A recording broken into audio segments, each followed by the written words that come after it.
മനുസ്മൃതി കേട്ടിട്ടുണ്ടോ? ഇന്നിവിടെ കേരളത്തിൽ കമ്മ്യൂണിസ്റ്റുകാരെ കൊണ്ടും തമിഴ്നാട്ടിൽ DMK കൊണ്ടും കൂടുതൽ വിമർശിക്കപ്പെടുന്ന ഒരു ബുക്കാണ് മനുസ്മൃതി. മനുസ്മൃതി എന്ന് പറയുന്നത് മനുഷ്യന്മാർക്ക് വേണ്ടി എഴുതിയ നിയമമാണ്. മനുഷ്യൻ എങ്ങനെ ഇരിക്കണം, എന്തൊക്കെ ചെയ്യണം, എന്തൊക്കെ ചെയ്യരുത്, രാജാവ് എങ്ങനെ ഇരിക്കണം, പ്രജകൾ എങ്ങനെ ഇരിക്കണം, മകൻ അച്ഛനടുത്ത് എങ്ങനെ ഇരിക്കണം, അച്ഛൻ മകൻ, ഇങ്ങനെയുള്ള എല്ലാ കാര്യങ്ങളും പറ്റിയും അതിൽ പ്രതിപാദിപ്പിച്ചിട്ടുണ്ട്. രണ്ടാമത്, ആരെന്ത് പറഞ്ഞാലും ഇന്നത്തെ നമ്മളെ ഭരണഘടനയ്ക്കകത്ത് നിറയെ സാധനങ്ങൾ ഈ മനുവിൽ നിന്നും എടുത്തിട്ടുള്ളവയാണ് ഉള്ളത്. അത്രയ്ക്കും ഇതാണ് മനുസ്മൃതി. മനു ആദി പിതാവാണെന്ന് വിശ്വസിക്കപ്പെടുന്ന മനു അഥവാ മാനവാചാര്യൻ, മനുഷ്യന്മാർക്ക് ആചാര്യൻ, മനുഷ്യൻ്റെ ആദി പിതാവ്, സമൂഹ ജീവിതത്തിന് വേണ്ടി നിർമ്മിച്ചിട്ടുള്ള നീതി നിയമങ്ങളുടെ ഒരു സമാഹാരമാണ് മനുസ്മൃതി എന്ന ഗ്രന്ഥം. ഇതിന് 12 അധ്യായങ്ങളുണ്ട്. 1-ാം അധ്യായത്തിൽ പ്രസ്തുത സ്മൃതിയുടെ ഉദ്ഭവത്തെയും ലോക സൃഷ്ടിയെയും പറ്റി പ്രതിപാദിപ്പിക്കുന്നു.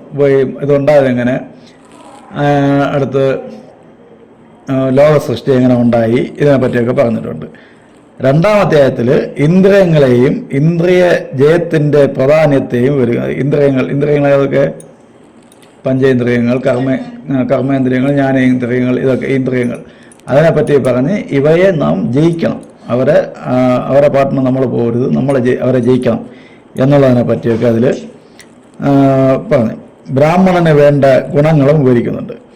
3-ാം അധ്യായത്തിൽ വേദാധ്യയനത്തിന് ശേഷം ഗൃഹസ്ഥൻ അനുഷ്ഠിക്കേണ്ട കർത്തവ്യങ്ങൾ, 8 വിധത്തിലുള്ള വിവാഹങ്ങൾ, സന്താന പാലനം, സ്ത്രീകളെ രക്ഷിക്കേണ്ട ചുമതല മുതലായവയെ പറ്റി വിവരിക്കുന്നു. ഇവിടെ ഇവർ പറയും മനുസ്മൃതി പെണ്ണുങ്ങളെ അടിമപ്പെടുത്തുന്നു, പെണ്ണുങ്ങൾക്ക് സ്വാതന്ത്ര്യം കൊടുക്കുന്നില്ല എന്ന് പറയും. ഇവിടെ പറഞ്ഞിട്ടുണ്ട്, എത്ര നാര്യസ്തു പൂജ്യന്തേ രമന്തേ തത്ര ദേവതാഹ. എവിടെയാണോ നാരി എന്ന് പറഞ്ഞാൽ പെണ്ണ് പൂജിക്കപ്പെടുന്നു, അവിടെ ദേവതകൾ വസിക്കുന്നു. ഇത് സ്ത്രീ അടിമപ്പെടുത്തുന്നതാണ്. ഇത് ഇത്രയും മഹത്തരം സ്ത്രീകൾക്ക് കൊടുത്തിട്ടുണ്ട്. സ്ത്രീ കണ്ണീര് വീഴുന്ന ആ കുലം നശിച്ചു പോകുമെന്ന് പറയുന്നുണ്ട്. അതുപോലെ ഒരു സ്ത്രീ വയസ്സായി കഴിഞ്ഞാൽ അവരെ മക്കള് സംരക്ഷിക്കണം, അല്ലെങ്കിൽ ഗവൺമെൻറ് അവരെ സംരക്ഷിക്കണമെന്ന് അന്നേ മനു പറഞ്ഞിട്ടുണ്ട്. അത്രയും നിറയെ വിഷയങ്ങൾ അതിനകത്തുണ്ട്. അടുത്ത് 4-ാം അധ്യായത്തിൽ ബ്രാഹ്മണന്റെ കർത്തവ്യങ്ങൾ, വേദാധ്യയനം, സ്നാനകന്റെ ചുമതല, സ്നാനകന്റെ ചുമതല എന്നിത്യാദിയെ വിവരിക്കുന്നു. 5-ാം അധ്യായത്തിൽ ശുദ്ധ ആഹാരം, നിഷിദ്ധ ആഹാരം, അശുചിത്വം, ശുദ്ധീകരണം, സ്ത്രീകളുടെ ചുമതല ഇവയെ പറ്റി വിവരിക്കുന്നുണ്ട്.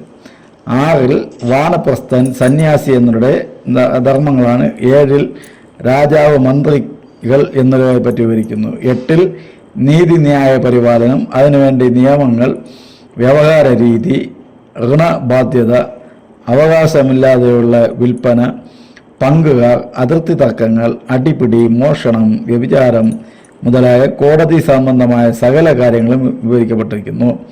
9-ൽ ഭാര്യ ഭർത്താക്കന്മാരുടെ കർത്തവ്യങ്ങൾ, വസ്തു അവകാശം, ഭാഗംവെപ്പ്, രാജധർമ്മങ്ങൾ എന്നിവയാണ്. 10-ൽ ആപദ്ധർമ്മങ്ങൾ, മിത്രജാതികൾ, ജാതിധർമ്മങ്ങൾ മുതലായവ പ്രതിപാദിക്കപ്പെടുന്നു. 11-ൽ തപസ്, വ്രതാനുഷ്ഠാനങ്ങൾ, യജ്ഞങ്ങൾ, ദക്ഷിണ, കുറ്റങ്ങൾക്കുള്ള ശിക്ഷകൾ, കുറ്റങ്ങളുടെ വിഭാഗങ്ങൾ, കൊലപാതകം, മദ്യപാനം മുതലായവയ്ക്കുള്ള പ്രായശ്ചിത്തങ്ങളുടെ വൈവിധ്യം തുടങ്ങിയവ. 12-ൽ പുനർജന്മ സിദ്ധാന്തം, ഈ പ്രവൃത്തികൾ ഈ ജന്മത്ത് ചെയ്താൽ അടുത്ത ജന്മത്ത് എങ്ങനെയൊക്കെയാണ് ജനിക്കും എന്നുള്ളതിനെ പറ്റിയും മറ്റും. പരമമായ ആനന്ദം, അത് മോക്ഷം, അജ്ഞാനം എന്നിവയെ ഇതിനെ ഇങ്ങനെ ഇന്നത്തെ ഹൈന്ദവ നിയമത്തിൻ്റെ ചുവട് മനുസ്മൃതിയാണ്. ഇതിൻ്റെ നിർമ്മാണ കാലം BC 500-ന്റെ അടുത്താണെന്ന് പണ്ഡിതന്മാർ വിശ്വസിക്കുന്നു. ഭാരതീയ ജനജീവിതത്തെ മനുസ്മൃതി ഗാഢമായി സ്വാധീനിച്ച് മനുഷ്യ സമൂഹം ഐക്യത്തോടും സ്നേഹത്തോടും ആദർശ നിഷ്ഠയോടും ജീവിക്കുന്നതിന് ഉപകാരപ്രദമായ വിധികൾ നിറഞ്ഞ മഹത്തായ ഗ്രന്ഥമാണ് മനുസ്മൃതി. അതിനെ അറിയാതെയാണ് ഓരോരുത്തർ അതിനെ കുറ്റം പറയണം. അത് മനുസ്മൃതി അത്രയ്ക്കും വിശേഷം ഉള്ളതാണ്.